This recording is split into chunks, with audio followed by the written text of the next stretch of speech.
Entonces, bueno, hoy día correspondía ver lo que eran los procesos psicológicos básicos, los cuales generalmente se pueden categorizar en tres, ¿ya? Igual se agrega lo que es aprendizaje muchas veces, sobre todo lo que es el aprendizaje como, digamos, lo más básico, que sería el aprendizaje como no discriminativo, o el aprendizaje asociativo, ¿ya?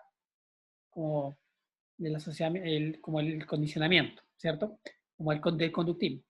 Frente al otro aprendizaje complejo que involucra procesos psicológicos superiores, lenguaje, pensamiento, imaginación, etcétera, todos esos procesos psicológicos superiores que también son parte del aprendizaje, ¿no?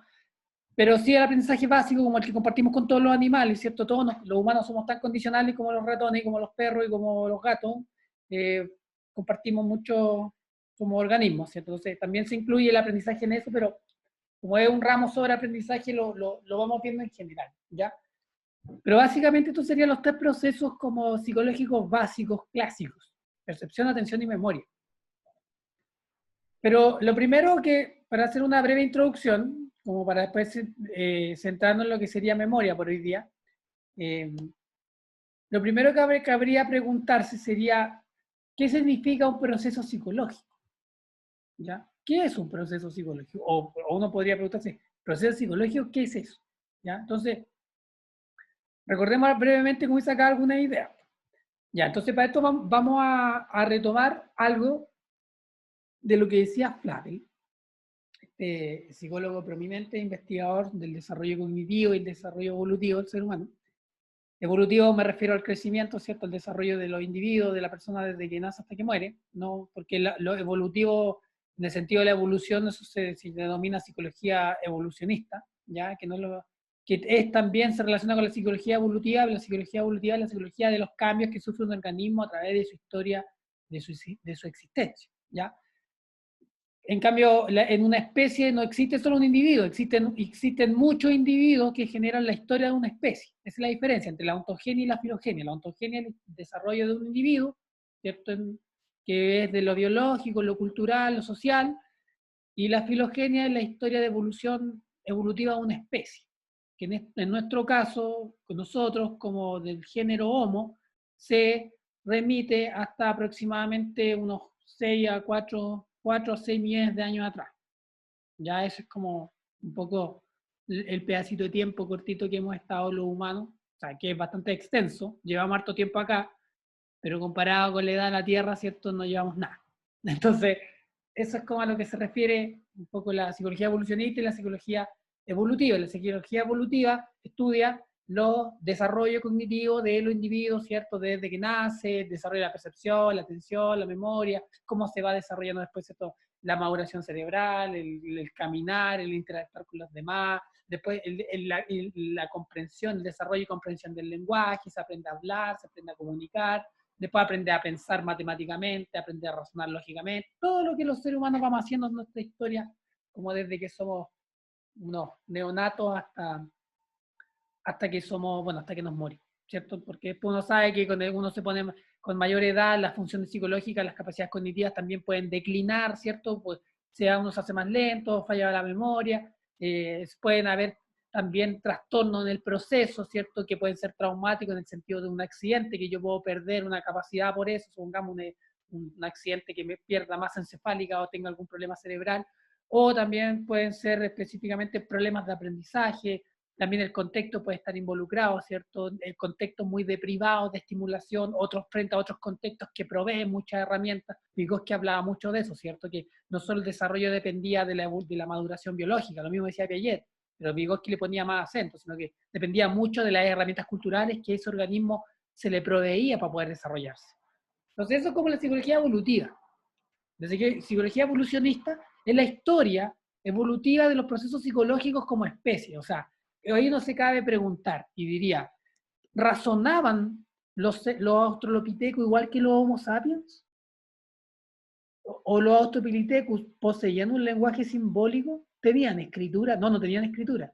Ah, entonces sí, la única diferencia entre ellos y nosotros es que no tenían escritura, ya, pero que el tener escritura, el poder dejar registro escrito sobre algo, no solo habla de que alguien tenga buena caligrafía o tenga la capacidad de escribir, sino que habla de que hay un proceso cognitivo que es que hace posible que se puedan crear signos que representen significados y que esos significados se puedan consensuar entre comunidades para poder, ¿cierto?, organizar su conducta y también organizar, ¿cierto?, su pensamiento, sus creencias, su política, etcétera, etcétera, lo cual es muy complejo. O sea, como les digo, no es simplemente que alguien aprendió a escribir. De hecho, la escritura aparece mucho después que el pensamiento. Los humanos antes de escribir ya hablaban, ya se comunicaban. Los animales se comunican. Los humanos antes de escribir ya se comunicaban y tenían un lenguaje. Lo que pasa es que no tenían un abecedario, y eso llegó un poco después. Ya no tenían números, pero sí tenían conceptos probablemente del tiempo, del espacio, ¿cierto? Probablemente ya incluso tenían creencias en dioses o en seres sobrenaturales. Ya habían desarrollado una capacidad imaginativa. Ya probablemente, y de hecho el razonamiento precedió a la imaginación. O sea, en realidad no es eso.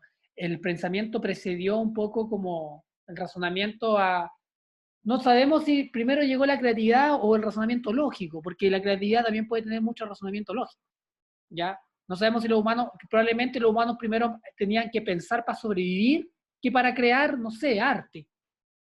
Pero la capacidad de poder ficcionar apareció, es la misma capacidad que sostiene tanto al razonar matemáticamente como al de hacer arte o escribir poesía o imaginar, ¿cierto? O renderizar en la mente, ¿cierto? Determinado elemento. La capacidad de ficción es la capacidad de la mente de poder desprenderse de la realidad inmediata perceptiva y poder crear un mundo mental, aunque sea un par de segundos. Cuando uno dice, las primeras ideas de los primeros homínidos que tuvieron ideas duraron media hora, uno a veces puede estar pensando todo el día en una cosa. Los primeros homínidos pensaban todo el día en algo, o a lo mejor sus ideas eran mucho más fugaces. Como no estaban lingüísticamente desarrolladas sobre qué eran, sobre imágenes, sobre colores, sobre sensaciones. ¿Ustedes se han puesto a pensar cómo eran las primeras ideas de los seres humanos? ¿Cómo eran las primeras perspectivas? ¿Eran iguales las de los Homo habilis que las de nosotros? Eso es un poco lo que estudia la psicología evolucionista. ¿Ya? Como la toma de decisiones. Cómo los seres humanos aprendieron, por ejemplo, a relacionarse socialmente. En algún momento eran tribus de 10 individuos, de 15, de 20, como los gorilas, como los orangutanes. Pero en algún momento los humanos eran nómades y andaban en bandas de 50 a 100 personas.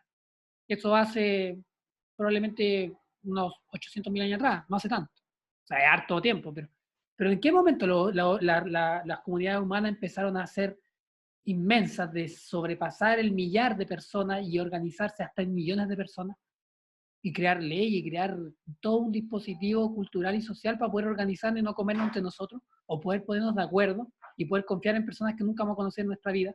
O cuando usted habla por mail con otra persona en otro país y usted hace un negocio, por ejemplo, y confía en la otra persona, pero usted no lo conoce. ¿Por qué podemos confiar en alguien que no conocemos, nunca hemos visto? ¿En base a qué lo conocemos? Cuando usted conoce a alguien por redes sociales, si no lo conoce, ¿cómo es capaz de conocerlo? Conoce su mente, conoce sus gustos, pero ¿cómo lo conoce? ¿Qué es lo que permite eso? ¿Ya? Esos australopithecus no hacían eso. Nosotros sí. Entonces hay una distinción evolutiva. Pero lo que nosotros podemos hacer ahora no apareció de un día para otro, sino que es, es producto de una historia evolutiva que en su comienzo es una historia evolutiva más biológica, pero con el desarrollo de la cultura en el ser humano, esa cultura vino, como decía Vygotsky, a transformar esa historia biológica. Se pegó como ese salto cuántico. ¿Qué es lo que nos distingue de los elefantes? Si nosotros tenemos un ancestro en común con los elefantes. En algún momento nosotros fuimos el mismo organismo se separó y uno evolucionó como elefante y el otro como ser humano, porque ambos son mamíferos.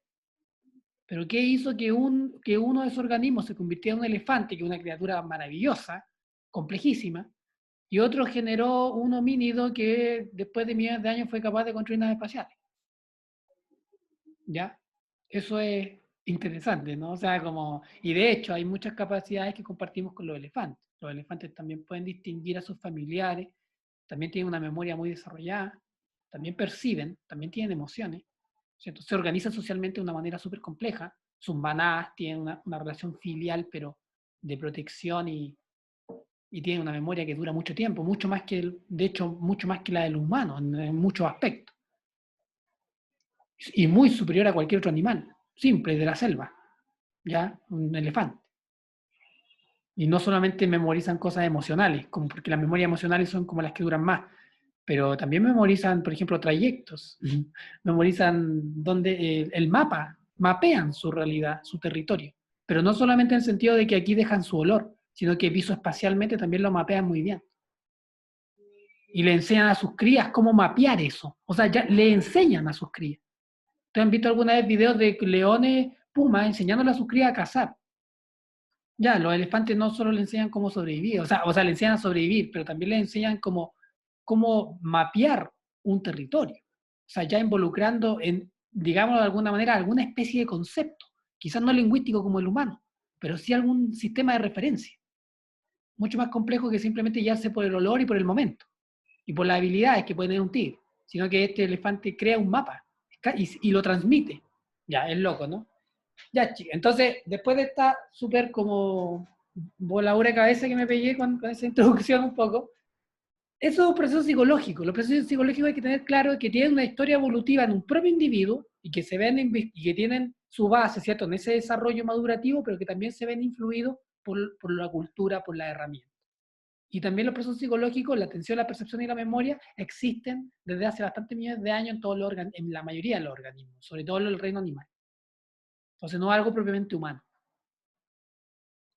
Pero primero, para entender lo que es un proceso psicológico, como dice acá, Flavel decía, cuando hablábamos sobre la necesidad de un concepto de aprendizaje amplio y complejo, él decía, los hechos y procesos psicológicos, ya estamos hablando de procesos psicológicos, ¿cierto? Los hechos y procesos psicológicos que caen dentro de las categorías que denominamos pensar, percibir, recordar, imaginar, ¿cierto? Metaforizar, ya como para los temas que están algunos trabajando, esos hechos y procesos psicológicos, de aquí él hace una distinción, porque finalmente usted podría decir que de alguna manera la memoria es un proceso psicológico, es una estructura psicológica que tiene procesos, ¿cierto? Pero en términos de hechos efectivos, lo que usted no ha, usted cuando recuerda, usted lo que, cuando usted activa su memoria, lo que usted hace es recordar, lo que usted hace es memorizar, lo que usted hace es sostener en un momento una cierta información. La memoria es el nombre del proceso. El hecho psicológico es memorizar, recordar, ¿cierto? Mantener. Ese es el hecho, esa es la acción. Entonces, cuando él habla de hecho y proceso, habla tanto de la definición del concepto como de lo que los humanos hacemos. Entonces, la percepción es el concepto, percibir es lo que hacemos. ¿Cierto? Memoria es el concepto, recordar dentro de una de las funciones de la memoria, recordar es lo que hacemos. El pensamiento es una estructura compleja, ¿cierto? Un fenómeno complejo, un fenómeno psicológico complejo, pero lo que nosotros hacemos es pensar. Lo mismo pasa con la creatividad, que lo que nosotros hacemos es pensar creativamente o actuar creativamente, ¿cierto? Porque no solo basta con pensar creativamente, sino que actuar creativamente. Por eso la creatividad se relaciona mucho con el resolver problemas. Pero para resolver problemas hay que actuar resolviéndolos, porque si se quedan solo en el pensamiento no resuelven nada, ¿cierto? A eso se refiere Flavel con esto. Entonces, repito, los hechos y procesos psicológicos que caen dentro de las categorías que denominamos pensar, percibir, recordar, imaginar, ¿cierto?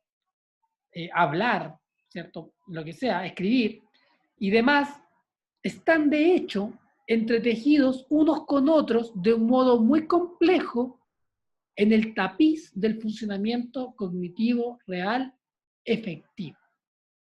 Miren qué buena la metáfora que utiliza, tapiz, un tejido, ¿no? Es un tejido. Cuando yo pienso, no solo pienso, también estoy percibiendo, recordando, imaginando, lenguajeando. Cuando yo recuerdo, también estoy percibiendo. Quizás no como si estuviera mirando, ¿cierto?, un objeto en mis manos y tocándolo, pero de alguna manera estoy buscando, esos recuerdos incluyen percepciones que yo tuve. Y de hecho muchas veces los recuerdos evocan emociones y sensaciones como si fueran en el momento. Eso no es percepción también, ¿cierto? ¿Cómo es posible que a veces solo pensar me haga sentir una emoción? Que no solo me pasa algo que siento y eso me hace pensar, sino que yo pienso eso me haga sentir también. Las memorias que son emocionales, pues piensa en una memoria traumática. ¿Cómo es posible que una memoria que sucedió hace tantos años atrás, quizás en algo traumático, ¿cierto? No muy no muy decoroso de sentir, puede seguir con tanta intensidad durante toda la vida. Esa es la memoria, claro, pero también es el pensamiento, ¿cierto? Y también es la percepción que tuve en ese momento, la memoria de esa percepción. Entonces, digámoslo así, cuando dice Flavel esto, es que los procesos psicológicos están de hecho entretejidos unos con otros. Los podemos definir, los podemos estudiar, y tienen su existencia individual, digámoslo. Perdón, se pueden definir y se pueden estudiar como procesos y fenómenos individuales. Ya se pueden caracterizar, ¿ya? Se pueden identificar con un nombre, percepción, memoria. Pero en la vida real, en la vida cotidiana, efectiva, en la existencia de los organismos, y en este caso el ser humano, todos esos procesos están entretejidos. ¿Ya? A eso es lo que dice. Entonces, cada uno de estos procesos se considera que juega un papel fundamental en la puesta en práctica, ¿cierto? En el hacer y en el desarrollo de los demás procesos, afectando uno estos a otros, ¿cierto? Afectando uno el funcionamiento de otros y siendo estos mismos afectados por el funcionamiento de aquellos. Entonces, ¿cómo?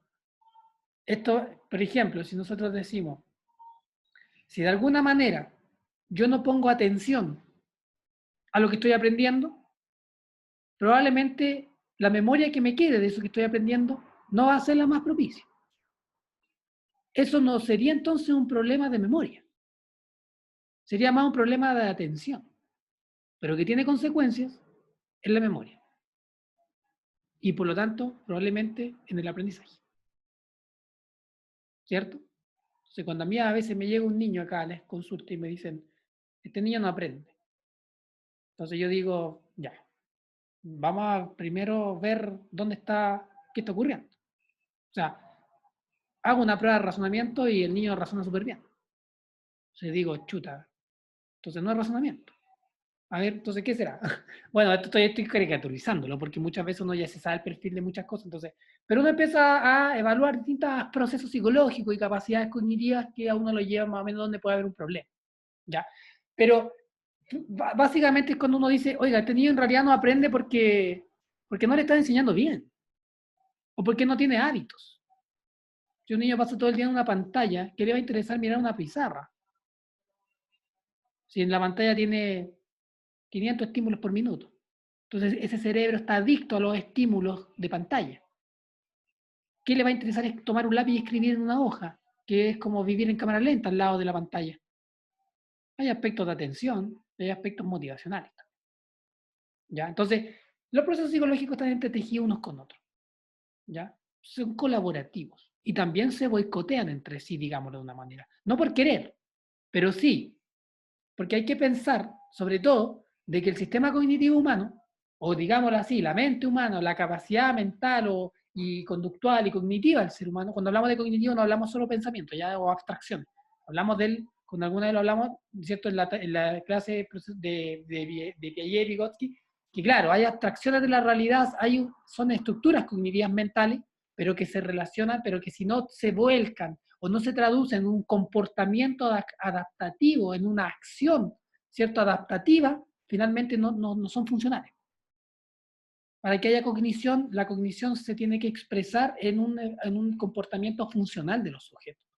Comportamiento funcional no quiero decir que solo sean esclavos del sistema, sino que simplemente se puedan adaptar y puedan ser sujetos, ¿cierto? Que pueden equilibrar entre sus necesidades y lo que pretenden, ¿cierto? Y poder vivir de una manera más o menos satisfactoria. ¿Ya? Una persona puede ser muy inteligente, pero en realidad, perdón, puede pensar muy inteligentemente, pero finalmente la inteligencia no se traduce solo como pensar inteligentemente, igual que la creatividad, sino que se traduce en el actuar creativamente, en el crear propiamente tal. ¿Cierto? El mundo está lleno de buenas ideas, pero son pocas las que llegan a materializarse. Entonces, esa materialización es el funcionamiento real efectivo. ¿Ya? Entonces, porque finalmente uno puede pensar en sobrevivir, pero si se muere igual al final, entonces no sobrevivió. Entonces, eso es lo que hay que tener primero muy claro cuando uno se pregunta qué es un proceso psicológico. ¿Ya? Si viene una acción, un hecho, ¿cierto? Que pertenece a una determinada categoría, percepción, memoria, imaginación, creatividad, etc. Lo más importante es que primero, cada uno de esos procesos siempre está entretejido con otro, está vinculado con otro. pues podemos caracterizarlo, identificarlo, ponerle un nombre, pero no es un hecho aislado. No como los carabineros, ¿cierto? Que son hechos aislados, que números 10 millones, no sé cuánto, ¿cierto? No. Estos están entretejidos. ¿Se entiende la metáfora, cierto? Están entretejidos. Aquí hay una relación de alguna manera sistemática entre los procesos psicológicos, porque son un sistema. Por lo tanto, si uno falla en un punto, probablemente va a, o otro sistema va a, digámoslo así, va a compensar, va a reequilibrar el funcionamiento cognitivo, o también se va a desestabilizar y va a generar una desestabilización cognitiva general. Es una máquina, pero una máquina complejísima. ¿Ya? Y lo otro importante para entender es cuando tiene que ver con la metáfora. Entonces, si bien los procesos psicológicos se afectan unos con otros, también Flavel nos decía, ya, entonces, si nosotros quisiéramos como imaginarnos la mente o el funcionamiento cognitivo, dice, si con el propósito de analizarla psicológicamente supusiéramos que la mente humana es una máquina o un mecanismo que realiza diversas operaciones mentales, ¿ya? Entonces aquí aparece otro concepto, que es el de operaciones mentales. Entonces hay procesos psicológicos y esos procesos psicológicos que producen operaciones mentales. ¿Ya? Por ejemplo, el pensamiento es un proceso psicológico, ¿ya?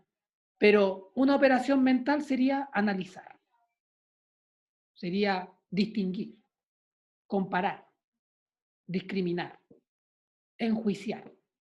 Eso lo hacemos con el pensamiento, ¿cierto? Entonces esas son las operaciones del pensamiento. ¿Ya?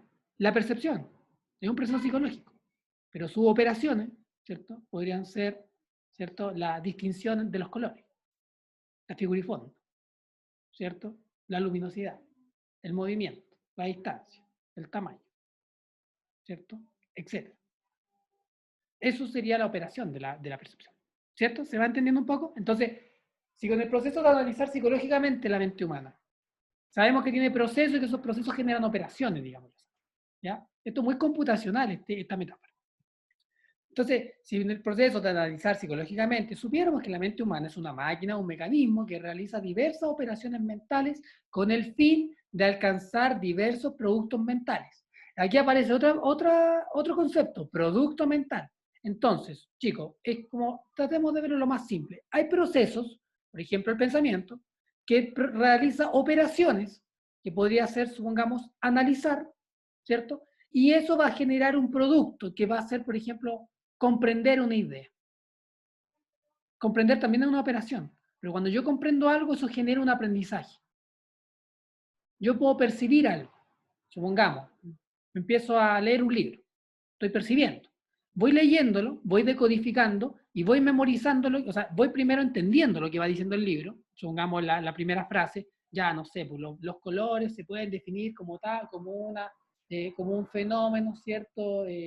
Biológico y psicológico, ¿verdad? Y de repente uno va leyendo, o sea, requiere percepción, sea con braille, o sea con los ojos, sea con el canal sensorial que sea, ¿cierto? Un audiolibro, lo que sea, la percepción está activada, después uno va comprendiendo, o sea, el pensamiento va haciendo lo suyo y además uno, a medida que uno va entendiendo, lo va memorizando, porque claramente uno se acuerda más de las cosas que uno entiende de las que no entiende, porque además las cosas que uno entiende tienen un componente motivacional. Y uno dice, ya caché con esta cuestión, entonces me interesa,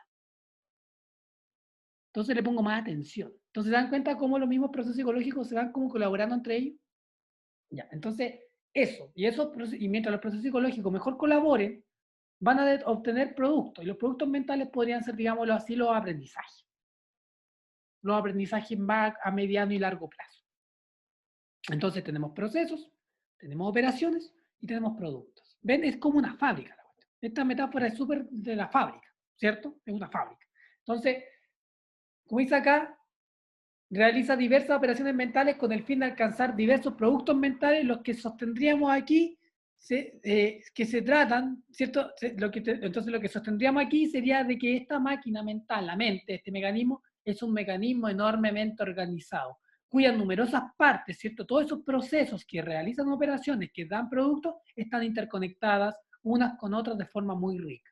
En pocas palabras, el ser humano no es una acumulación o suma de componentes cognitivos sin relación entre sí, sino que es un sistema organizado de modo muy complejo, cuyos componentes interactúan entre sí. Ya, Flavel, esta es la primera página del libro, se llama El desarrollo cognitivo de Flavel, ¿ya? Que es un libro maravilloso. Si alguien lo quiere, no lo tengo en PDF, pero porque es como medio caro y nunca está en digital.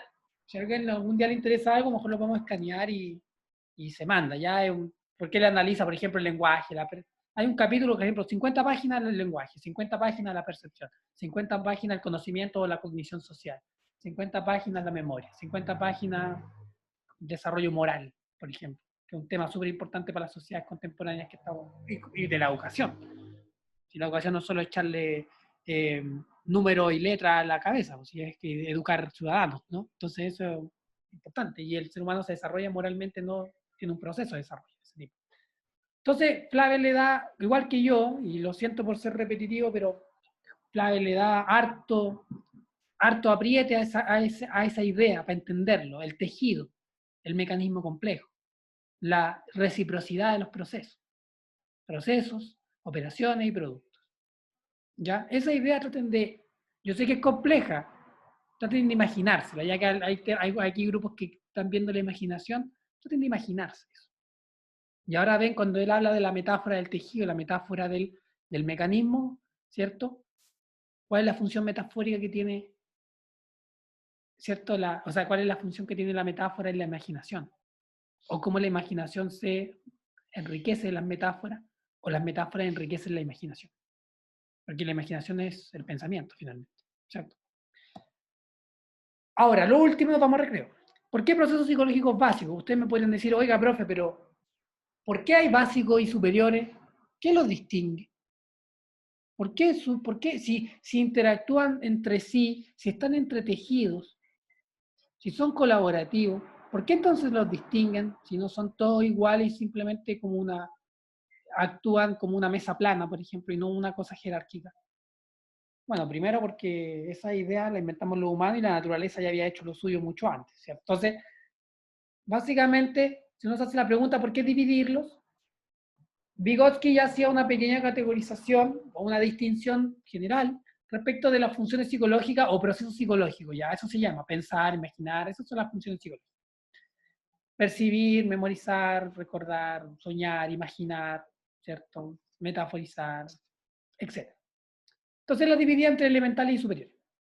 Y entre las elementales tenemos la percepción, las operaciones sensomotrices, que serían la sensorialidad. Nosotros sabemos que la sensorialidad son, de alguna manera, lo que tiene que ver con los sentidos, con todo el registro sensorial de la realidad. Pero eso no es la percepción solamente. O sea, sensación y percepción son uno solo. ¿Ya? Pero se dividen porque la sensorialidad tiene que ver más con ese registro, ¿cierto? Sensorial a través de los receptores sensoriales que tenemos, y cómo esa información, cuando ya es estructurada, sintetizada de alguna manera, la primera elaboración sintética de esa información se llama percepción. Y luego la reelaboración de esa información ya percibida, podríamos llamarla pensamiento, cognición. ¿Ya? Esa es como la escala, por decirlo así. Entonces, la percepción, la operación sensorio-motriz es de lo sensorial y lo motor, porque si lo sensorial y lo motor van de la mano. O sea, los seres humanos o los organismos, ningún organismo está quieto en el mundo recibiendo señales. Si ustedes se dan cuenta, un organismo, aunque sea una planta, siempre está recibiendo señales o estímulos y se está moviendo o está creciendo al mismo tiempo. Las plantas igual se recogen cuando sale, o sea, se abren cuando sale el sol y se recogen cuando hay sombra. Eso es algo sensomotor. Cuando algo pasa, me muevo de tal manera. Si no pasa, me quedo quieto. El estar quieto no involucra no moverse, sino que involucra también, el moverse también involucra no moverse. Cuando usted decide no moverse porque escucha un ruido raro, eso de alguna manera es una conducta también. También es un comportamiento. Entonces, por eso el sensorio motriz va de la mano. Igual como la sensorialidad con la percepción, los sensomotriz también. Entonces, la atención también es algo básico. No lo vamos a ver lamentablemente, pero también es algo básico que compartimos con todos los animales. Nadie podría negar que cuando usted saca el tarrito de comida para que su gato lo mira, el gato no mira el techo, el gato mira el tarrito. Y usted lo puede hacer mover, lo puede mover el tarrito como paseándoselo por la cabeza y el gato va a seguir con la mirada, igual que un bebé, el tarrito. O la comida, ¿cierto? El pellet que le dan o la comida que le preparen, lo que sea. Lo mismo un perro. O si el gato, usted pega un golpe a la mesa, el gato se para y dice, ¿cierto? Igual se asusta y mira, pone atención, si no, no podrían sobrevivir. Porque uno no anda percibiendo a diestra y siniestra todo lo que anda viendo, uno va dirigiéndose al mundo de alguna manera. Los animales también, ¿cierto? Y la memoria, po. O sea, su gato usted lo recuerda todos los días, su perro lo recuerda todos los días, hasta las moscas tienen una especie de memoria. Y la memoria, aparte de la memoria genética, ustedes tienen que pensar que hasta el coronavirus tiene memoria. Es una memoria distinta a la de nosotros, que no tiene que ver tanto con recordar, procesar, pensar. Pero en términos de memoria genética, sí hay información genética. Los genes son memorias. ¿Por qué usted de repente uno puede traspasarle genéticamente una enfermedad a un hijo? Porque hay una memoria genética. O sea, la memoria viene de ahí. Y la memoria no hay que olvidarse que no es solo un proceso abstracto y complejo conceptual. Es un proceso cerebral que ocurre en las células del cerebro. Y es biológico también. ¿Cierto? Entonces, hay que tenerlo claro. Pero estos elementos, todos estos procesos elementales, Vygotsky decía que nosotros los compartimos con los animales. Los animales tienen todos estos procesos también. ¿Ya? Aunque las serpientes puedan ver ultravioleta y nosotros no, pero tienen percepción igual. Aunque las serpientes no vean en colores o los murciélagos sean ciegos, igual perciben. Igual tienen operaciones sensorio-motrices, también pueden poner atención, pueden detectar amenazas, ¿cierto? O alimentos, y también pueden tener memoria de el espacio en el que se mueven, cuál es su familia, digámoslo así, cuáles son sus crías, también tienen memoria de eso. O sea, por el olor, yo no sé, no soy etólogo, no entiendo nada de murciélagos, pero hay olor, hay memoria, y la memoria no es solo una idea. La memoria puede ser un olor, puede ser un color, puede ser una sensación, puede ser una textura, puede tener mucha información de diversos tipos. ¿Ya? La memoria no es solo eso que nos recordamos en el pensamiento. Ya usted puede sentir olor a café y eso ya es memoria. Desde el punto en que usted identifica que es café hasta que siente que le gusta y se acuerda, no sé, o piensa en su café favorito. Todo eso es la memoria también. Y todo eso es la percepción y todo eso es el pensamiento, ¿cierto? Está entretejido. Y por otra parte, los procesos psicológicos superiores, que aquí ya hablaríamos de propiamente tal los procesos que, digámoslo así, como decía Vygotsky, las formas psicológicas propiamente humanas. La elaboración de conceptos, el pensamiento, el lenguaje, ¿cierto? El lenguaje simbólico, que es capaz, que es el lenguaje simbólico. Aquí es cierto el poder de alguna manera registrar o poder de alguna manera otorgarle, ¿cierto? Una cierta, eh, una cierta existencia no material a las cosas, en otro plano. El vaso, como nombre vaso, no requiere de que yo tenga un vaso en la mano ahora. Pero yo les puedo decir a ustedes, chicos, imagínense un vaso redondo, transparente, de unos 20 centímetros de altura. Y ustedes lo empiezan a imaginar.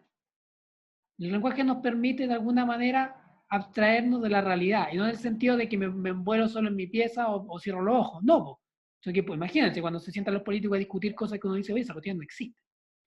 O lo mismo nosotros cuando nos juntamos en un carrete o entre amigos o amigas, empezamos a hablar, nos vamos en la volá. Son cosas que no existen, pero igual hablamos sobre ellas y las podemos imaginar. Y de hecho, incluso hasta pueden tener interferencia en la realidad. Oye, nunca había pensado en eso, lo voy a hacer ahora. El lenguaje nos permite crear mundos posibles, digamos, de alguna manera.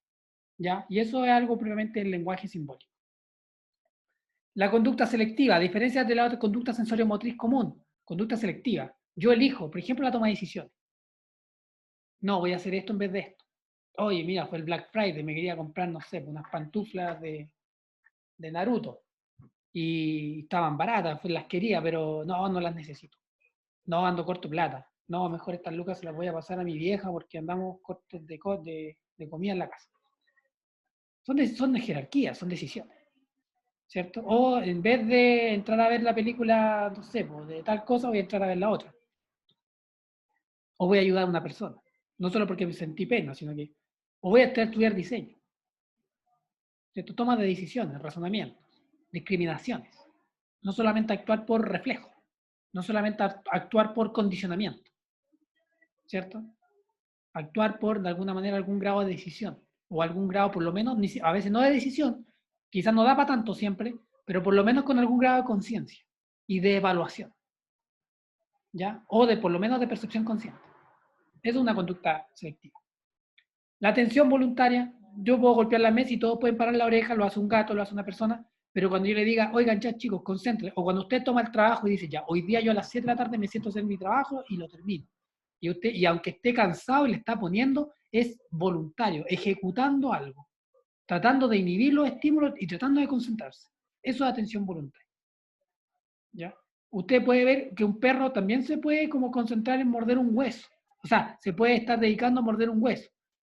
Ya puede estar harto rato, pero un perro no va a estar 5 años teniendo una carrera. ¿Ya? La atención voluntaria no quiero decir que dure 5 años, pero probablemente son muchos procesos de atención voluntaria y de toma de decisiones los que ustedes lo mantienen en eso. Probablemente también la obligación de la sociedad, ¿cierto? Si igual somos esclavos de alguna manera. Probablemente usted es un diseñador y yo soy psicólogo no solamente por decisión propia, sino por la influencia que hemos tenido, tanto buena y mala, ¿o no?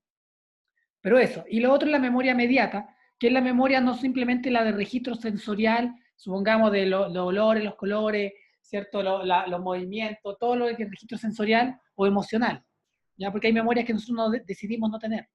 O sea, no decidimos tener, perdón. No decidimos tener.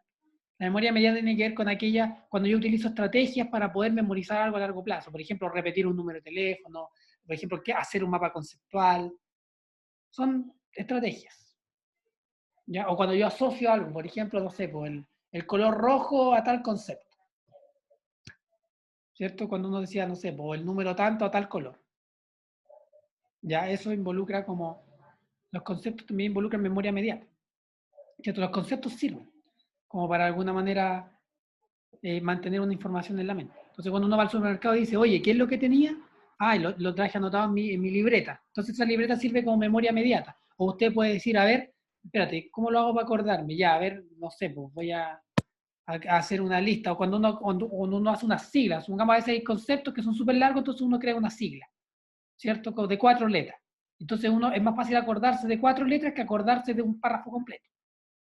Entonces hago una sigla, ¿cierto? Esas son memorias medianas. Ya que, ya. Y aquí hay una distinción básica que no la vamos a profundizar ahora, vamos a un recreo de unos 10 minutos y después seguimos, ¿ya? Pero aquí están básicamente la distinción de los procesos psicológicos según Vygotsky entre los elementales y los superiores se dividen en rudimentarios y en aquellos que son más avanzados, ¿ya? Como dice acá, los elementales no son específicos del ser humano, no son de origen social, no necesitan actividad del lenguaje, semiótico, necesitan lenguaje, y los rudimentarios pueden ser, ¿cierto? De los superiores, por ejemplo, todos los seres humanos hablan, pero no todas las culturas han desarrollado un sistema de escritura, ¿ya? Todos los seres humanos, o sea, los seres humanos todos se comunican con un lenguaje, pero no todas las culturas han desarrollado ciencia, por ejemplo. O no todas las culturas han desarrollado su realismo, ¿cierto? Uno puede distinguir incluso los mismos mapuches con los aztecas, y si bien ambos son homo sapiens, seres humanos, hay diferencias culturales. Entonces los procesos psicológicos superiores, los rudimentarios son los que tenemos en general todos los humanos, y los avanzados son aquellos propiamente específicos de las culturas específicas en las cuales surgen. Por ejemplo, la ciencia no surgió quizás en los mapuches, surgió en otro lugar. Entonces es una forma cultural específica, son formas culturales específicas. Y eso tiene que ver con procesos psicológicos avanzados, ¿ya? Como el arte, ¿cierto? Como la ciencia, que después claramente no quiere decir que esto también se puede transmitir por educación. Por eso digo que decía la educación es importante, porque la educación es la que se encarga de alguna manera, digámoslo así, reproducir los procesos psicológicos superiores avanzados en todos los seres humanos, ¿ya? Pero esa es la diferencia. Ya, chicos, chicas, vamos a un recreo y seguimos, son las 11, sigamos a las 11:10. Bueno, eso. Voy a detener acá un poco el...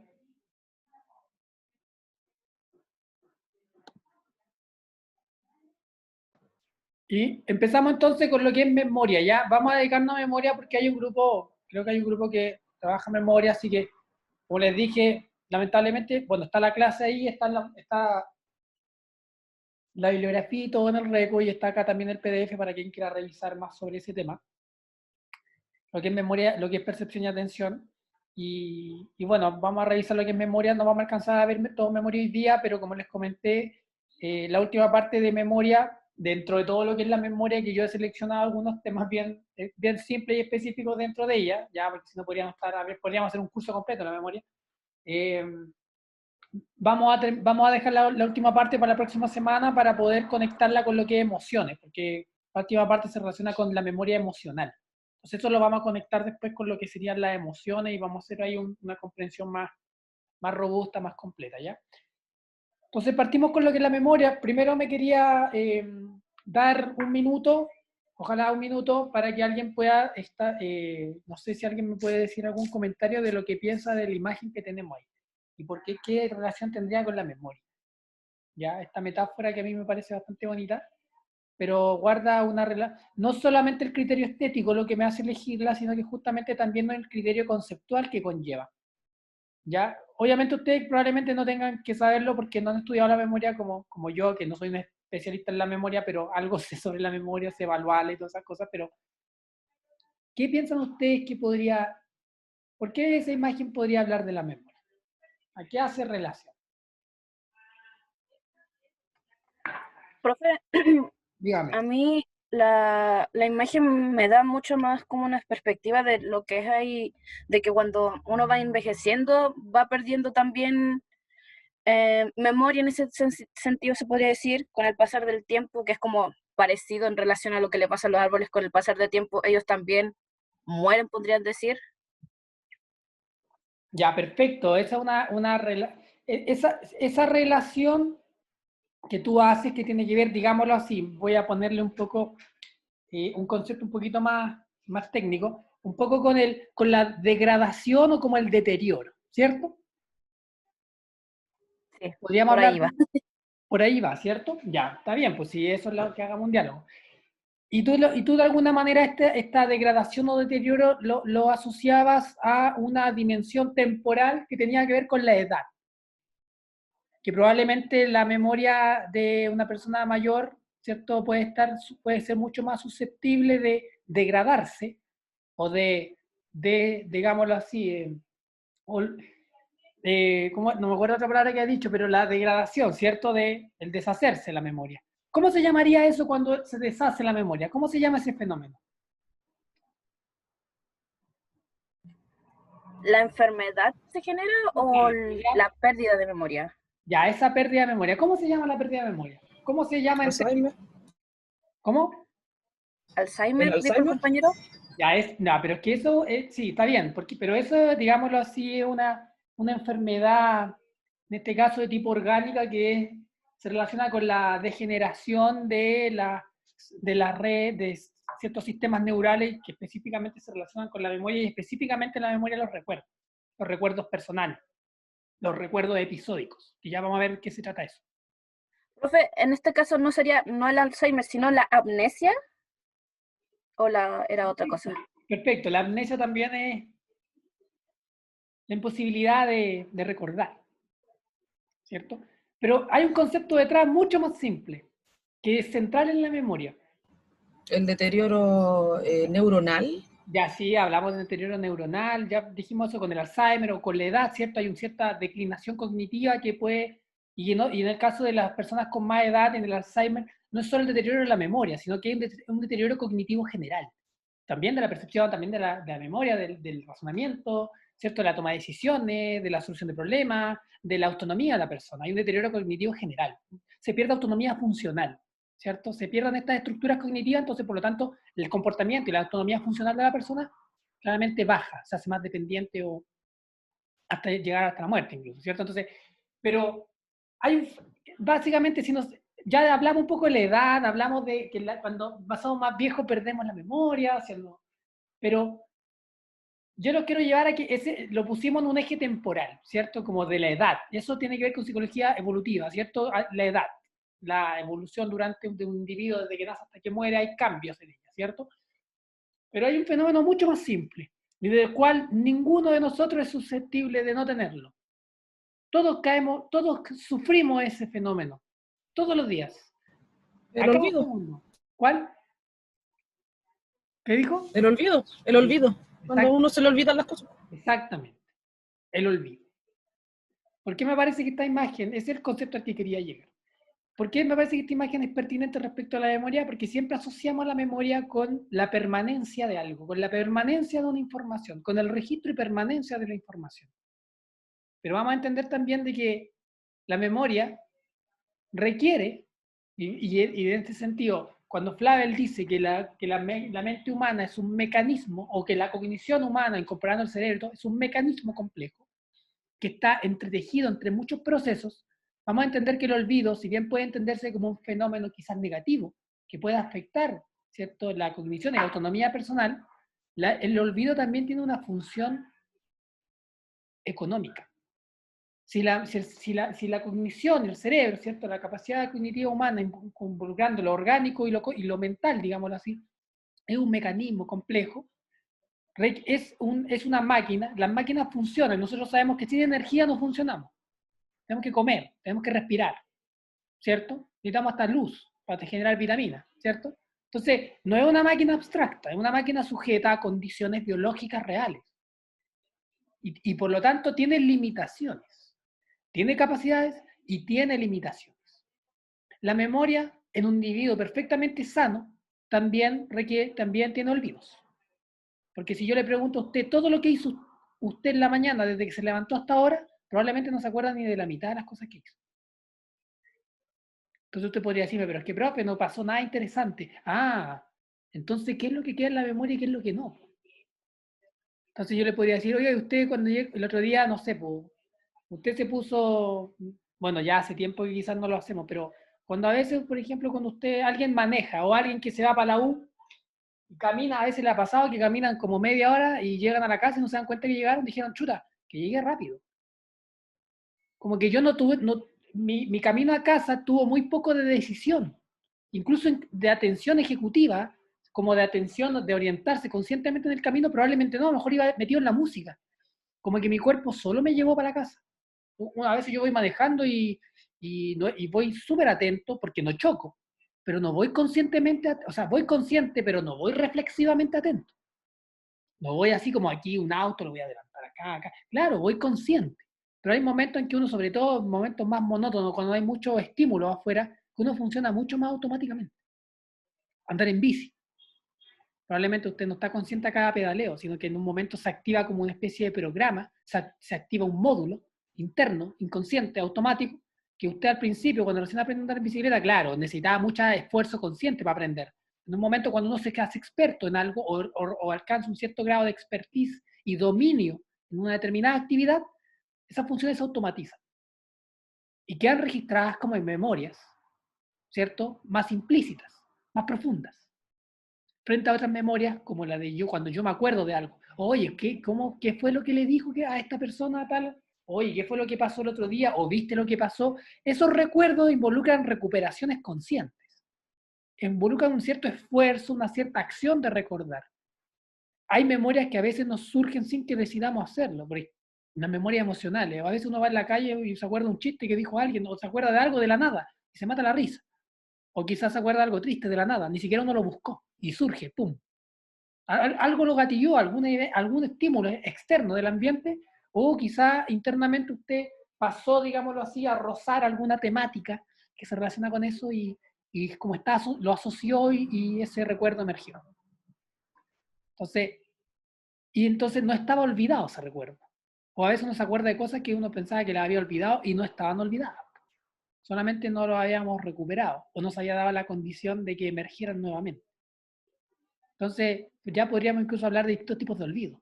Olvidos permanentes y olvidos momentáneos. Olvidos por causa emocional, pero olvidos como voluntarios, es muy poco probable que exista. ¿Ya? El olvido no es voluntario. El olvido es involuntario. ¿Ya? Y el olvido es parte de la memoria. Porque como es un sistema que requiere energía, ¿cierto? Que requiere recursos, no puede estar funcionando a full todo el tiempo y tiene que delegar funciones. Igual que en las fábricas, como se automatizan cosas, ¿cierto? El cerebro, el sistema cognitivo humano, el sistema nervioso también, el sistema cognitivo humano también automatiza funciones que ya no requieren tanto esfuerzo atencional y cognitivo consciente, y eso se automatiza y destina sus recursos a aquella tarea que le está exigiendo mayor esfuerzo. El cerebro no puede dividir en partes iguales todo el esfuerzo uno para cada tarea, sino que destina mayores recursos a aquella tarea que me está exigiendo más y automatiza o activa aquellos módulos automáticos de aquellas tareas que no me exigen tanto. ¿Ya? Cuando usted realiza, por ejemplo, un diseño en un programa, probablemente la forma de mover el mouse, la forma de sentarse, la forma de navegar por la interfaz, la forma de de alguna manera su método de trabajo, quizás usted no está consciente de eso, pero está consciente del color que le está poniendo, de la disposición, ¿cierto? De la diagramación, de superponer una cosa u otra, del el código en el que está. Eso le está de alguna manera ocupando un esfuerzo consciente, pero usted aparte de estar cambiando el color a una imagen o viendo una capa de color o lo que sea, ¿cierto? Al rango dinámico, lo que sea, usted está haciendo muchas cosas más. Incluso está tomando un café quizás. Bien, no está consciente de tomarse el café, está como haciendo otra cosa, está atento en una cosa y está haciendo 1000 cosas a la vez. Eso también es parte de la memoria, porque si usted se olvidara de todas las cosas que tiene que hacer en el momento, usted incluso al servirse un vaso de jugo, tomaría una taza y ya se habría olvidado que se iba a servir jugo. Y cuando se sirviera jugo, después se olvidaría que se lo quería tomar. Entonces la memoria no es solo esos recuerdos a largo plazo, que se me olvidan en el Alzheimer, sino que tiene que ver con todo lo que yo estoy haciendo en este momento operativamente. Y además, ¿cierto? Hay memorias que duran un par de segundos, hay memorias que duran minutos, horas, meses, años, y memorias que duran toda la vida. Hay memorias que se relacionan con la textura, con un sabor, otras memorias que tienen que ver con experiencias, otras memorias que a veces uno no se acuerda solamente de la forma o del color o de la distancia, sino que uno no se acuerda solo de las características físicas del estímulo. Hay memorias que uno se acuerda de un sentimiento, o incluso a veces uno se recuerda secuencias de eventos. Mi cumpleaños a tal edad, primero la piñata, después mi primo se puso a llorar, después yo me caí, y uno se acuerda de historias. Esas memorias son, y en esas historias uno se acuerda de detalles. Y a veces en esos detalles uno ni siquiera se acuerda de qué color era el mantel de la mesa, sino que uno se recuerda del momento y el clima emocional que tenía ese momento. Y si no hay una foto de ese momento, eso se perdió, quizás en la memoria de todos. ¿Ya? Perdón que me ponga medio poeta, pero es que tiene que ver con eso también. Ya es como, tiene que ver con eso. Entonces, el olvido. Tengan muy claro que el olvido forma parte de la memoria. De hecho, ahora mismo, en este momento, no sé, pues afuera de mi ventana pasa un auto, yo me acuerdo que pasó ahora, pero probablemente en 5 minutos más ya no me voy a acordar. O quizás me voy a acordar, pero no me voy a acordar de todo el fenómeno, me voy a acordar de un pedacito nomás. Y con ese pedacito voy a reconstruir el recuerdo. Porque cuando yo me acuerdo, no me acuerdo de lo que viví la primera vez. Me acuerdo de la última vez que me acordé de eso. O sea, cuando yo me acuerdo de algo, me acuerdo del recuerdo que tengo de eso. No me acuerdo de eso. ¿Se entiende? La memoria no es recuperativa. La memoria no es algo que yo tengo un baúl lleno de cosas y abro los cajones y las saco. La memoria es reconstructiva. Y como sufrimos olvidos permanentes, esas lagunas de información que se generan, la propia memoria o la propia sistema cognitivo las llena con información que quizás viene de otros lugares o una información más del presente y llena esos espacios para reconstruir y darle una cierta lógica a esa historia. Por lo tanto, inevitablemente nosotros siempre al recordar, en algún o menor grado, en mayor o menor grado, nos estamos de alguna manera como mintiendo a nosotros mismos. Y eso es algo que no lo leí en un libro de poesía, sin mirar en menos a la poesía, que me gusta también, sino que eso es parte de la última investigación en memoria, sobre todo en memorias declarativas que se utilizan en los juicios, en los testimonios de juicios. Cuando a veces el testimonio de la víctima cambia de un día para otro y uno dice, ¿está mintiendo? ¿No fue así? No, pues es que la memoria nos juega en contra. ¿Ya? Vamos un poco entonces a definir lo que podría ser memoria en los minutitos que nos quedan. ¿Ya? Entonces, primero hay que partir con una pregunta.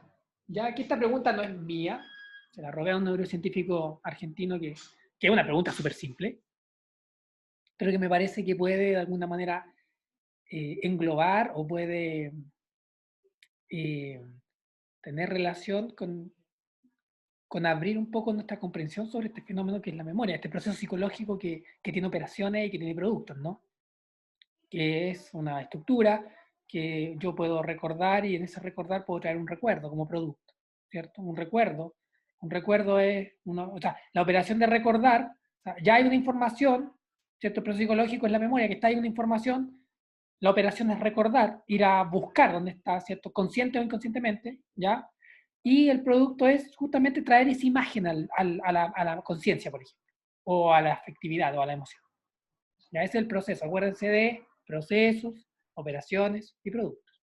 Entonces, de alguna manera, esta es la pregunta, y no deja de ser una pregunta impresionante, porque ¿cómo es que podemos guardar información tan variada del mundo? Sean imágenes, colores, voces, personas, espacios, ¿cierto? En nuestro cerebro, cómo es que es posible que podemos, primero, no solo guardar información, sino que guardar información tan variada y de tan diversa naturaleza? Y además, ¿por qué dura segundos, horas, días, meses, años o toda la vida? ¿Ya? ¿Cómo es que podemos guardar información de tan variada índole? Y además, ¿por qué dura? ¿Qué motivo tiene que dure esa información? ¿Y por qué hay información que dura más y otra menos? ¿Y por qué hay información de cierto tipo que dura más y otra menos? ¿Y por qué hay información que nos cuesta tanto registrarla o nos cuesta tanto mantenerla y hay otra que queda grabada a fuego? ¿Por qué? Porque quizás cuando niño me caí, me saqué la cresta y me dolió tanto, esa cuestión nunca se me pudo olvidar y no puedo hacer nada para no olvidar, para olvidarlo. Pero hay otras cosas que me esfuerzo estudiando y estudiando y estudiando y se me olvidan igual. O me cuesta mucho más no memorizarla. ¿Por qué? Porque a lo mejor quizás mi método de estudio está fallando y estoy tratando de memorizar y como no tengo buena capacidad en eso, pero a lo mejor tendría que, no sé, hacer mapas conceptuales o mapas de conceptos centrales, o tendría que cambiar la estructura, porque a lo mejor, perdón, tendría que cambiar la estrategia, porque quizás me beneficio, con otra estrategia mi memoria se beneficia más. Por eso hay métodos de estudio. Porque la memoria no tiene un solo camino para guardar y recuperar las cosas, tiene varios caminos. Ya, no es solo un almacén. Profe, Dígame. ¿eso tiene relación entonces con como la forma de que opera el cerebro? Porque usted habló de mapas conceptuales, tiene que establecer relaciones, entonces de alguna Claro. manera el cerebro busca establecer las relaciones y es mucho más fácil recurrir a esas relaciones para poder recordar o traer al presente ese recuerdo. Y cuando Claro. no se logra establecer esas relaciones, se tiende a olvidar más rápidamente. En el sentido de esas memorias que claramente tienen que ver mucho más con recuerdos sobre, no sé, pues vivencias, ¿cierto? O cuando uno busca en el baúl de los recuerdos, ¿cierto? O también sobre ciertas actividades que uno realiza. Por ejemplo, uno no solo memoriza momentos, uno también memoriza estrategias o formas de hacer las cosas. Tú sabes, por ejemplo, no sé si no estoy aquí parafraseando nomás, pero si, por ejemplo, a ti te gusta cocinar, y no sé, pues te gusta hacer, voy a hacer aquí un poco exótico, como medio coreano, te gusta hacer kimchi, y tú sabes hacer kimchi, probablemente cada vez que te pones a hacer kimchi no te pones a pensar cómo hacerlo, lo tienes ahí, lo has hecho tantas veces que sabes hacerlo. Pero sin embargo lo relacionas, ¿cierto?, a cierto instrumentaje, cierto instrumental, cuchillos, ciertos materiales, o tú vas pasando por un lado, veis una sal en una despensa y dices, voy a hacer kimchi la otra semana. ¿Cierto? Entonces, no solo uno guarda esos momentos como secuencias, eventos, pedacitos, digámoslo así, no solo guarda pedazos de historias, sino que también guarda como instrumento y formas de hacer las cosas. Uno solo guarda qué es, como un qué, como un concepto, como un qué recuerdo, sino que también uno guarda un cómo lo hago o cómo era. ¿Ya? No solo un qué, sino que también un hacer. ¿Ya? Es como, ya lo vamos a ver un poquito más, pero cuando tú hablas de establecer relaciones, por supuesto, el sistema cognitivo establece relaciones. Y vamos a ver que hay, básicamente, el cerebro tiene como dos formas básicas de hacer memoria, de construir memoria. ¿Ya? Tiene dos formas básicas. Vamos a ver cómo. Una es la vía como rápida o la vía emocional, que se relaciona mucho más con la sobrevivencia y con la vivencia intensa. Y otra es la vía larga, que es la vía de la conciencia, la vía del esfuerzo, la vía que requiere una elaboración compleja para que se sostenga en el tiempo. ¿Ya? Y además el cerebro tiene también otras formas de, aparte de tener una vía corta y una vía larga, además tiene una forma de hacer memoria que el cerebro distingue entre dos tipos de memoria.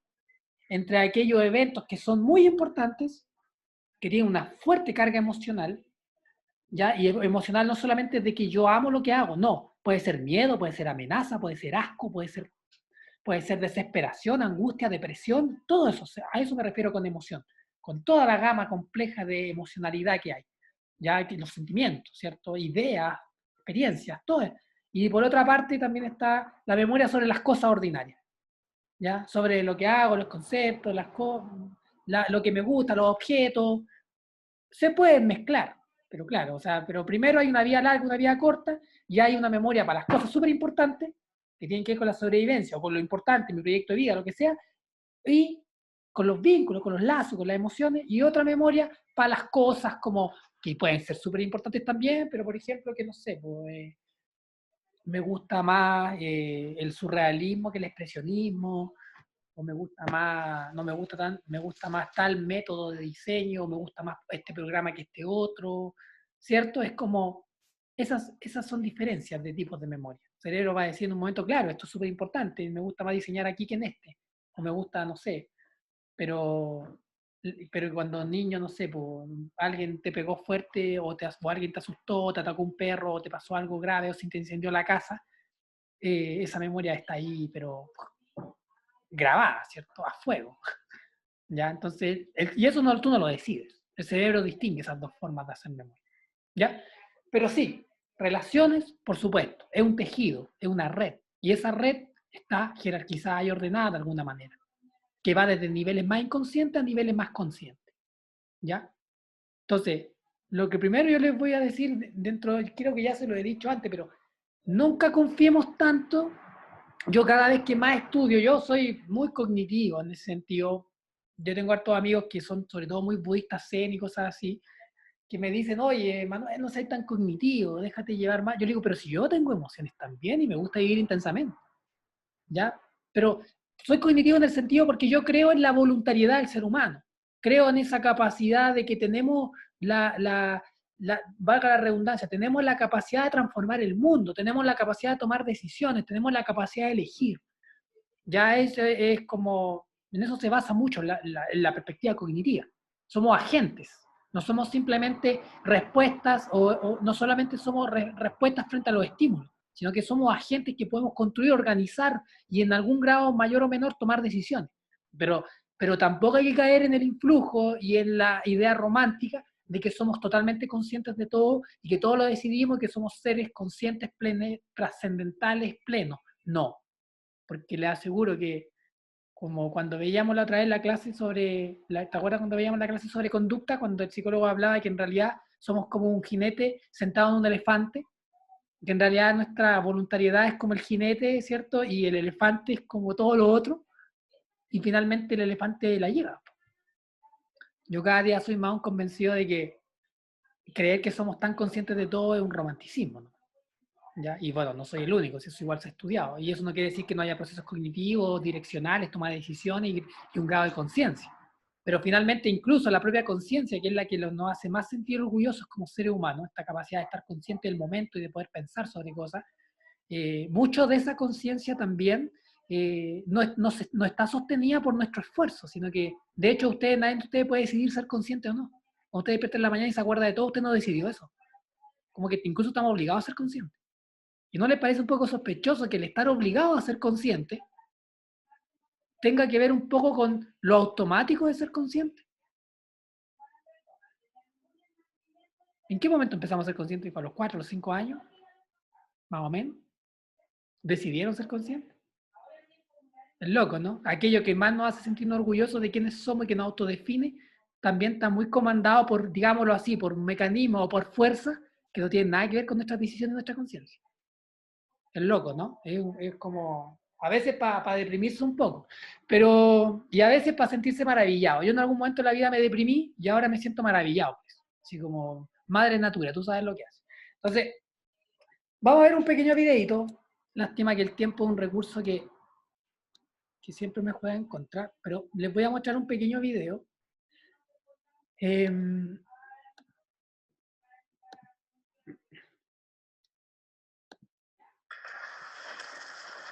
Estas como, espérense un poco que les voy a compartir la pantalla. Ya, ¿pueden ver la pantalla? Sí, profe. Sí, ¿se puede o no? Sí, sí. Ya. Vamos a ver un poquito, un video de 2 minutos de un neurocientífico argentino, pero que él se pregunta la misma pregunta que yo les planteé. Ya, me parece que es buena. Y además me parece bueno que el video lo vean completo porque habla un poco de lo que se hace, por ejemplo, sí, cómo se hace neurociencia en Argentina y los pocos recursos que tienen, algo muy parecido a nuestro país en Chile, donde no se pone mucho acento en la ciencia. Ya es bonito, les recomiendo que vean este video porque así como le dan poca plata al arte, también se le da poca plata a la ciencia, ya, y lo fundamental que es para entender muchas cosas. Ya, veámoslo. Entonces, eso está, el fuego en cada uno. Ahora empieza, en este segundo, ahora. A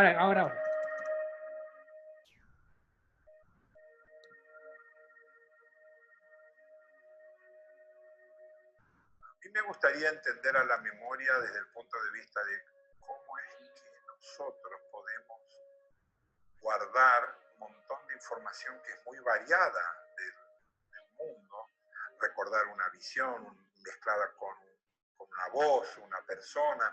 ¿Cómo es que eso se guarda en el cerebro y por qué dura?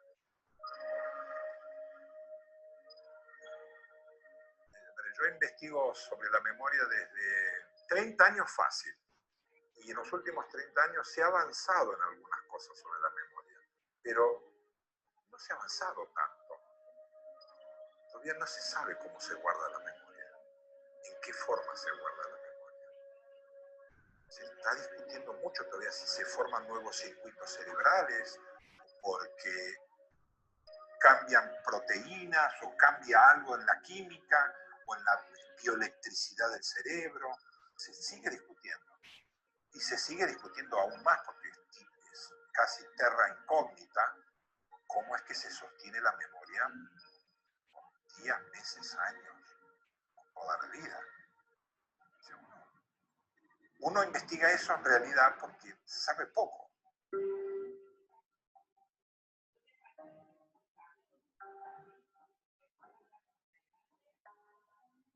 Para mí fue importante descubrir que hay un mecanismo que sostiene la memoria por un tiempo o, al contrario, la debilita y la tiende a olvidar.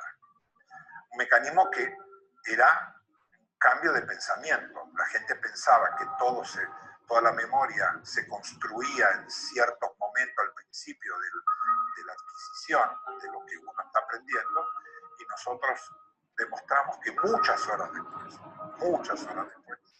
el cerebro empieza a funcionar de una manera distinta y ahí decide si guarda o no guarda más tiempo. Ya, qué loco, ¿no? O sea, como dice acá, primero la pregunta que tiene un neurocientífico destacado a nivel latinoamericano, ¿ya? Y que primero por eso lo estudia, porque sabe muy poco, todavía no se sabe bien eso, ya, con todo lo que hay de estudio, de ciencia sobre eso. Y por otra parte, cuando él dice lo último, que tenía que ver con la memoria y el olvido. De alguna manera hay dos mecanismos en el cerebro, que uno se encarga, ¿cierto?, como de tomar estos eventos y volverlos memoria, pero también hay otro mecanismo que se encarga de olvidarlos o de desgradarlos. Porque imagínense que estos eventos en el cerebro quedan grabados como huellas como de moléculas, con neurotransmisores. Es increíble cómo, así como un color, para que usted lo vea, primero es una frecuencia de onda que impacta en su sensorialidad, pasa por neuronas, por canales bioeléctricos, ¿cierto?, con procesos de transducción, y usted lo experiencia como un rojo vivo, como algo, sangre, odio, alegría, lo que usted vea en eso. Increíble cómo ese fenómeno mental viene de algo físico, material, tan material como un grano de arena. Es increíble cómo esa traducción de un mundo a otro ocurre en la mente, ¿cierto? Pero no en la mente, sino que viene de afuera, pero de la mente es increíble. Entonces, en la memoria pasa lo mismo. Usted vive, supongamos, no sé, vive un momento, por ejemplo, fructífero, no sé, hace una disertación y le va muy bien, un momento feliz. Eso deja huella en su cerebro en ese momento. Y eso se traduce en que usted tiene emociones, y esas emociones a nivel cerebral, los circuitos cerebrales liberan neurotransmisores que son ciertas sustancias que están en el cerebro, que tienen funciones cada una, van de un lado para otro, activan redes neurales, como decía la compañera, se activan redes, y de alguna manera como que hay una especie de se sobrepoblan unos neurotransmisores más que otros, ¿ya? Se producen sustancias, digámoslo así. Y esas sustancias quedan en el cerebro, entonces la memoria dice, ya, si este recuerdo fue importante, pasó por tal área cerebral, tiene una carga emocional fuerte y de alguna manera se relaciona, se vincula con muchos otros recuerdos, con otras memorias, ¿cierto? Y además tiene que ver con la acción que estoy llevando en curso. Esta memoria, digámoslo así, yo estoy así como obviamente haciendo una caricatura de lo que esto pasa, obviamente no es, o sea, en términos de neurotransmisores sí pasa así, pero como dice ese tipo que acá, hay mecanismos moleculares en el cerebro que se encargan de dejar unas memorias y de olvidar otras. Y eso no solo pasa, como dice acá, es importante en el momento en que usted le pasa, porque ese momento de decisión, digámoslo así, orgánica del cerebro, de dejar una memoria u otra, no solamente pasa en el momento, sino que puede pasar hasta días después. Hasta días después usted puede estar consolidando o degradando memorias, consolidando memorias para dejarlas a largo plazo, ¿cierto? Para dejarlas del baúl de los recuerdos. O en realidad el baúl de los recuerdos no es una buena metáfora porque es como que uno deja algo muerto o como algo guardado en un lugar escondido. No, a veces hay memorias que tienen ahí como a la piel, ¿cierto? Entonces, por otra parte, hay un mecanismo también que se encarga de olvidar. Porque es economía. Hay que tirar recursos para un lado y para otro. Esto no vale la pena, ¡pum! Lo olvidamos porque está ocupando espacio. ¿Ya? Está ocupando recursos. Y el espacio no tiene que ver con espacio de volumen. O sea, ocupa volumen dentro del cerebro, aunque sea microscópico, pero está ocupando recursos que no son necesarios. ¿Para qué vamos a tener algo que no se ocupa? Lo mismo pasa cuando usted deja de hacer algo mucho tiempo. Supongamos, yo no juego a la pelota hace, no sé, 10 años. Cuando si voy a tomar una pelota ahora, probablemente ya no lo voy a pegar como le pegaba, porque claro, me olvidé. Me puedo acordar, pero va a requerir práctica, va a requerir reaprendizaje. No solo recordar, sino que va a requerir un reajuste en la acción, en el volver a hacerlo, porque me fui olvidando de eso. ¿Ya?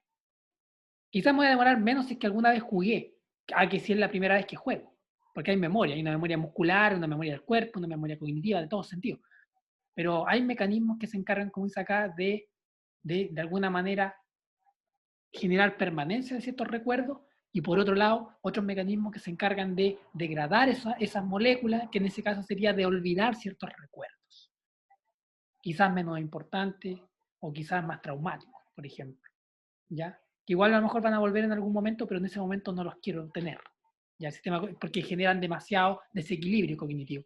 ¿Cierto? Un recuerdo emocional fuerte, traumático, genera demasiado desequilibrio en una persona. Que a lo mejor no deja ni que uno se levante, ni que uno se concentre, de que uno quiera hacer nada, ni siquiera comer. Entonces, en términos de sobrevivencia, el organismo dice, chuta, no estoy comiendo por esto, y entonces tengo que olvidarlo. Por eso es que el duelo es importante, conlleva un entender la muerte, pero también conlleva un cierto olvido. Imagínense ustedes, si no nos pudiéramos olvidar y a cada momento sintiéramos las cosas como las sentimos la primera vez, probablemente nos quedaríamos pegados en una vivencia siempre, no podríamos avanzar en nada. Por eso hay que verlo en términos, la cognición y lo biológico, hay que verlo en términos económicos. Y como decía bien la compañera, es un sistema que guarda relaciones, esas relaciones también están económicamente marcadas en términos de recursos, ¿cierto? En términos de cantidad de oxígeno, cantidad de sangre, cantidad de neurotransmisores y cantidad de esfuerzo, atención, conciencia, etc. ¿Ya? Recursos. Entonces, ¿qué es la memoria? Ya para ir como nos vamos a quedar solamente en la primera definición y vamos a tener que retomar la otra semana. Dice, la memoria es un proceso psicológico, ya habíamos hablado de los procesos que conllevan operaciones y productos, ¿cierto? Que posibilitan el almacenaje, imagínense una bolsita llena de cosas, la codificación y el registro de la información, con la particularidad de que puede ser evocada o recuperada para ejecutar una acción posterior y o dar una respuesta. Entonces, básicamente, la memoria nos permite almacenar, pero eso que almacenamos no es al azar. Como bien decía la compañera, creo que era Mayerlin, no sé si me equivoco,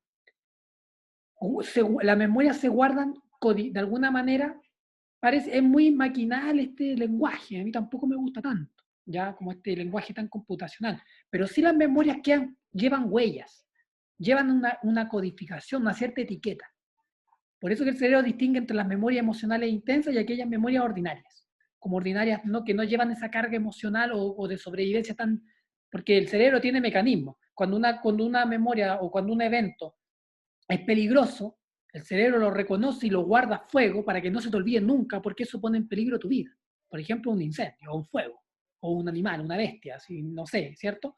Cambio a otras cosas que son recuerdos más ordinarios que también el cerebro abre paso a que tengan una elaboración cognitiva, ¿cierto? Las emociones intensas, si bien uno las puede reflexionar, pero uno se demora tiempo en darle sentido. En cambio, esas memorias emocionales intensas uno las guarda a fuego inmediatamente y el cerebro tiene mecanismos específicos para hacer eso, porque eso es cosa de segundos. En cambio, darle sentido, ¿cierto? Ir a terapia por una cosa, esa reelaboración de una memoria a veces puede tomar años, ¿ya? Son dos niveles de complejidad y de tiempo distintos también, ¿ya? Entonces, por la memoria es ese proceso que nos permite almacenar algo, pero que ese registro de esas memorias lleva códigos, está codificada, ya está categorizada de alguna manera. Y eso no lo hacen solamente ustedes. En la elaboración cognitiva posterior, el hacer un mapa conceptual, en el hacerme un álbum de fotos, en el hacerme un collage, en el escribir un poema, en escribir un libro, esas son elaboraciones posteriores de las memorias que nosotros hacemos con el pensamiento, pero son elaboraciones como posteriores más a largo plazo. Pero en el momento en que nosotros registramos la información, eso ya lleva una cierta clasificación. Por ejemplo, hay una memoria sensorial. Y usted no puede decidir que un color rojo le quede grabado como rojo, o la sensación de rojo le quede... Usted no puede decidir sobre la sensación de rojo. Eso está ahí. Cuando si pasa una ambulancia fuera de su casa, o un carro bombero sonando fuerte, usted no puede decidir si eso lo escucha o no lo escucha, y después, cuando ya pasó, quizá ya pasó y usted vuelve a evocar el recuerdo, que es un pedacito solamente de la vivencia, pero ese usted no lo puede modificar, porque ese recuerdo es sensorial. Y los sistemas sensoriales tienen memoria también, ¿cierto? Hay memoria. También hay registro verbal. Usted cuando está haciendo, por ejemplo, está leyendo está aprendiendo a cocinar algo, usted está registrando ya esto, de alguna manera eso está guardándose en los recuerdos que tienen que ver, por ejemplo, con comer, con alimentarse, con... Usted sabe que el aprender sobre, por ejemplo, cuando usted aprendió a manejar el Photoshop, tiene un orden distinto que el aprender, ¿cierto? A, no sé, pues hacer un pay de limón. Ambas son memoria, ambas requieren esfuerzo, requieren aprendizaje, son de contextos distintos, pero usted distingue y el cerebro distingue de en qué orden va cada una. E incluso jerarquiza prioridades. ¿Qué es más importante? ¿Aprender a hacer un pay de limón o aprender a utilizar este programa que quizás va a ser fundamental en mi carrera? ¿Cierto? Ambas son memoria, pero hay una clasificación. Y hay una jerarquía, una estructura. Ese tag piece tiene un orden, ¿ya? Entonces, se guardan cosas, y esas cosas que se guardan llevan un cierto registro y son catalogadas, ¿cierto? Para luego ser recuperadas en el momento que sean recuperadas. Que puede ser por recuerdo voluntario. Oye, ¿cómo es que se hacía el pay de limón? Y uno se empieza a acordar, y si no me acuerdo bien, busco en internet o voy a ver el libro de receta y ayudo a mi memoria con esa herramienta que es el libro de recetas. ¿Ya? De hecho, yo alguna vez les comenté los instrumentos, ¿cierto? Los instrumentos técnicos, ¿cierto? Que los seres humanos hemos creado, son extensiones de nuestro sistema, son extensiones cognitivas, ¿no? Así como los aviones y los autos son extensiones de nuestras extremidades para nuestra locomoción, para nuestro traslado. Los computadores son extensiones de nuestro pensamiento, de nuestra memoria, de nuestra toma de decisiones. Los algoritmos son extensiones de nuestra forma de organizar el mundo. El algoritmo de YouTube es una especie de pequeña mente que ordena las cosas en base a preferencia y nos mete influencia, ¿cierto? Es como si fuera un super cerebro que está ahí organizando millonadas de cantidades de información para, de alguna manera, estimularnos y hacernos tomar las decisiones que tienen que ver con el mercado, ¿cierto? Son extensiones nuestras. Bueno, una libreta, o imagínense, el propio lenguaje tiene una función de memoria también. Porque cuando los primeros, antes la memoria se transmitía de una generación a otra vía oral, las leyendas, ¿cierto? Imagínense las tribus más antiguas. ¿Cómo traspasaban? La memoria no es solo la memoria de un individuo, también es la memoria de un pueblo, por ejemplo. ¿Cómo yo le transmitía el conocimiento a las nuevas generaciones? Por eso se inventó el lenguaje también. Porque además era un momento que, a diferencia de los animales le enseñan como a sus crías, pero después si esa cría no le enseña a la otra cría, porque se pierde esa información. Porque los que guardan la memoria son los organismos. En cambio, nosotros los seres humanos, si se mueren los organismos, se pierde la información. En cambio, los seres humanos creamos sistemas no orgánicos de información, como los libros, como la escritura, como el lenguaje, como los pendrive, como los discos duros, como las libretas, como las notas, los carteles, lo que sea, las infografías. Porque si nos morimos las personas y algún día llega otra persona y los ve, la información va a estar ahí. También creamos memoria extensiva a nosotros. Es loco, ¿no? Bueno, ya, pero no me quiero tener tanto ahí porque... Pero es como para que tengan la idea. ¿Cómo nos transmitimos los seres humanos la cultura? Más allá de que nos enseñan los profes, nos enseñan nuestros padres, nuestros cuidadores, y nos transmiten el conocimiento de generación en generación, porque también, ¿cómo es capaz que seamos capaces de aprender de personas que murieron hace 300 años? Porque somos capaces de dejar registro material, registro material que no es otra cosa que una extensión material de la memoria, que en algún momento fue hecha y creada en mente humana. ¿Ya? Eso no está fuera de entender lo que es la memoria. Porque uno podría decir que es la memoria, claro, lo estudiamos a la luz de la teoría cognitiva y de la neurociencia. Pero podría venir un antropólogo y decirme, oye, la memoria no es solo eso. Por supuesto que no es solo eso. ¿Ya? Entonces yo tampoco les quiero dar la lata con puros conceptos duros, porque en realidad hay que planteárselo de esa manera. Ustedes mismos pueden ser registro para las generaciones del mañana. Yo mismo también. ¿Cierto? Por eso estas clases están grabadas y también hay canal de YouTube, no sé, y uno va dejando registro. ¿Ya? Es loco, porque si nadie las ve, permanecen como que no existen o son olvidadas. Pero si alguien las recupera, vuelven a existir. Eso pasa con la memoria también. ¿Ya? Se degrada, pero a veces parece que se olvidó, pero no se olvidó. ¿Ya? Y lo último, y ahora sí termino, hay que sacarse de la cabeza un poco esta idea de la que la memoria es una capacidad única de almacenaje, sino que podemos hablar de un conjunto de procesos que ocurren a partir de la percepción de la información, la entrada, ¿cierto?, el registro de información, sea consciente o inconsciente. O sea, la memoria está lejos de ser un disco duro, un cajón, un almacenaje, algo estático, algo para guardar cosas. Ya hay que sacarse, es un proceso, es un proceso súper dinámico, que involucra el olvido, como ya lo vimos. Y que no solamente en el momento en que estamos haciendo algo, sino que puede incluso, la memoria puede durar tiempo, pero la formación de recuerdo, la formación de memoria, no solamente, como decía el neurocientífico, se realiza en el momento o en el momento en que estoy realizando la acción o minutos después. El cerebro, incluso cuando estamos durmiendo 2 o 3 días después, todavía está decidiendo de alguna manera o evaluando qué memorias deja y cuáles no. Y eso está muy fuera de nuestra decisión. Tampoco que una grabadora. La memoria, si bien tiene una función de grabar, tampoco es solamente eso. ¿Ya? Así que esas como imagen y todas esas cosas, por favor, aléjenlas de sus metáforas visuales los que van a trabajar en memoria. ¿Ya? Entonces, ahora sí que sí, lo último, la memoria, como dice acá, no es una capacidad única, sino que podemos hablar de conjuntos de procesos que ocurren a partir de la percepción de la información, sea consciente o inconsciente. Y tiene estos 3 momentos: la codificación, ¿cierto?, el registro, que puede ser por diversas vías, diversas categorías y, digámoslo así, naturaleza, una voz, un recuerdo, una secuencia, ¿cierto?, una textura, una cara, una emoción, etc. Un almacenamiento y una recuperación. ¿Ya? Al codificar, se organiza la información y se le asigna un significado, no va a cualquier lado, no va a cualquier despensa.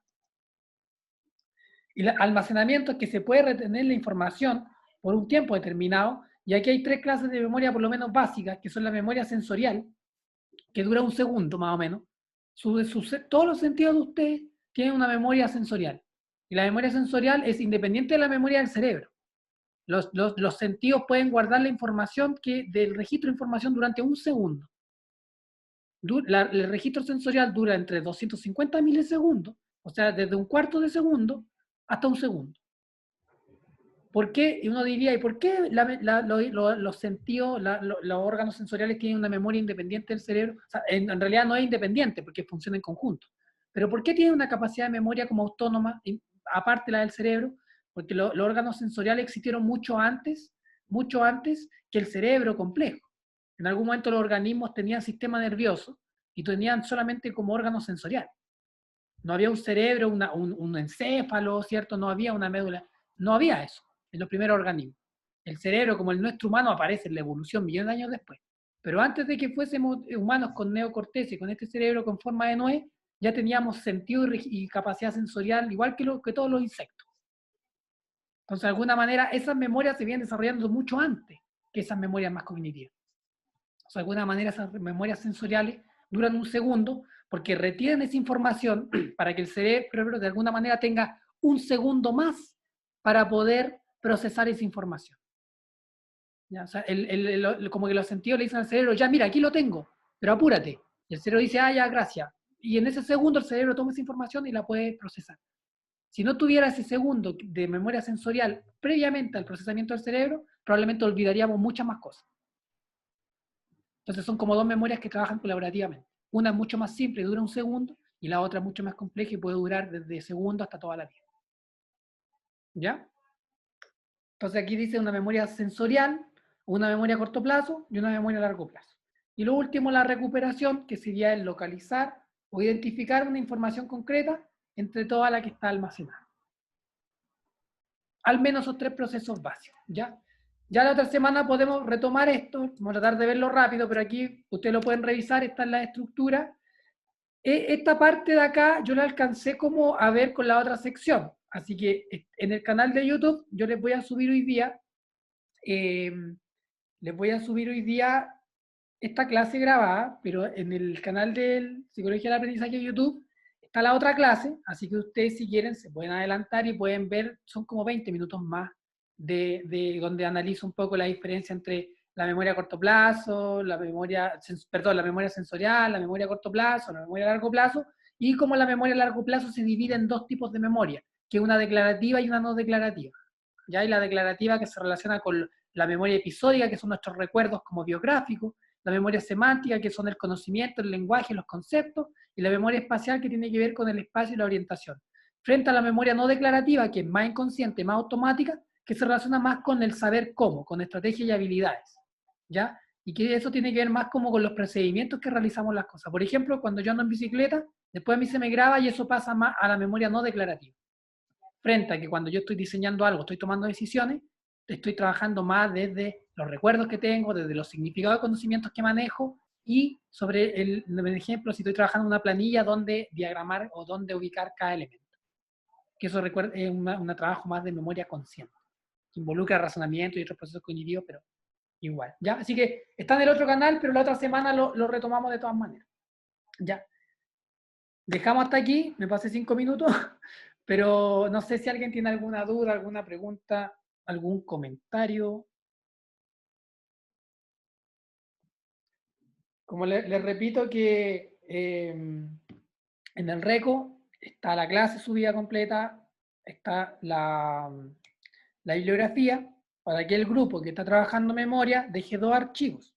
Un archivo habla sobre los procesos psicológicos en general, que esta clase que estamos viendo, bueno, no es todo lo mismo porque yo agrego otras cosas, videos y esas cosas, y elementos complementarios obviamente, pero también hay un libro que se llama Memoria y Aprendizaje. Al grupo que está trabajando memoria, vean, échenle una ojeada a ese libro, por lo menos los tres, no sé si los primeros 2 o 3 capítulos, que hablan sobre memoria, neurociencia y memoria, y unos ciertos tipos de memoria, repártanselo entre los integrantes y lo pueden revisar.